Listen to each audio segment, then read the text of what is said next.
I don't want to do this. Not now. It's far too soon. They expect me to stand up in front of a church full of people and tell them some meaningful story about what Henry was like and how he impacted me. I mean, don't they understand the feelings I'm suffering right now? God, if there even is a God, help me get through this.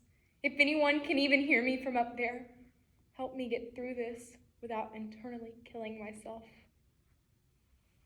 Whenever the news highlights the devastating impact of a hurricane, flood, or other natural disaster, a common question arises, one that resurfaces every time we confront tragedy or other painful circumstances in our lives. Why does God let bad things happen? Maybe God has allowed you to suffer an injury, lose a job, or get into a car accident. Maybe you've been diagnosed with cancer or lost a loved one. It may have made you wonder, how can a loving and powerful God allow me to experience pain and suffering? When bad things happen, we want answers.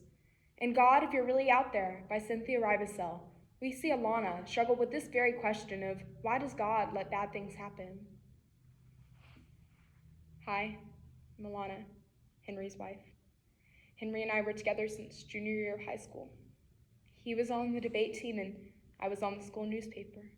I was covering the debate state tournament that Henry was competing in for an article. In between rounds, I managed to get an interview with him, and as cliche as it sounds, we clicked.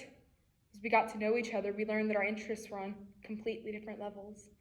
While I had a crazy high school obsession with Brad Pitt, Henry had a crazy high school obsession with the Alakazam Pokemon. Still does. Did. College came along and we both ended up going to NYU. Eventually, after college graduation, he proposed. Looking back on all those memories really makes me realize how much we went through together. Now it's gone. For a week now, I've been sitting alone in the apartment. All of Henry's things are exactly where he left them. His checkbook, which he'd forgotten to take to work that morning, sits on the kitchen table. The shirt he'd worn the night before the attack hangs on the bedpost, and you can still smell the cologne on it. Even his half-eaten Pop-Tart grape breakfast sits on the kitchen table. Everything reminds me of him. It still feels as though at any moment he could walk through the door. But I know that's not true. It's just me now. I mean, what have I got to believe in anymore? God, this guy on the cross, what has he done? You know, I've never been much of a religious person. My parents and I only attended church on holidays. We didn't pray, we didn't sing religious songs. But I still felt that there was something of higher power. I felt in my heart that there had to be something beyond all of this. But now I don't really know what to believe. We were having a great morning. Henry was so excited about the idea that he was going to pitch to corporate. He kissed me goodbye, and then he left for work.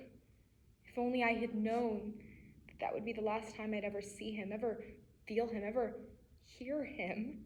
Couldn't God have warned me somehow? Anyway, it was about 8:30 a.m. I got a call from Henry. He was telling me how corporate had loved his idea and was planning on using it. I remember thinking to myself, we're really going to make it. We have such a great future ahead of us. We hung up, but not even 20 minutes later, my phone started ringing again. It was Henry. However, the only sounds I heard was the sound of his breathing. It was slow and raspy, as if something was stuck in his throat. Before I could say anything, the sound of sirens echoed from the streets. I looked out the window and dark, endless smoke filled the sky. I turned on the news to find black smoke flooding out of the North Tower of the World Trade Center, Henry's office.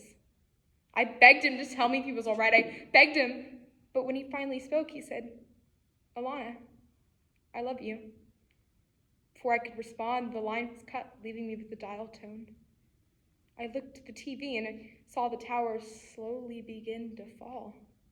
Floor by floor by floor. Each passing second murdered me more and more, piece by piece.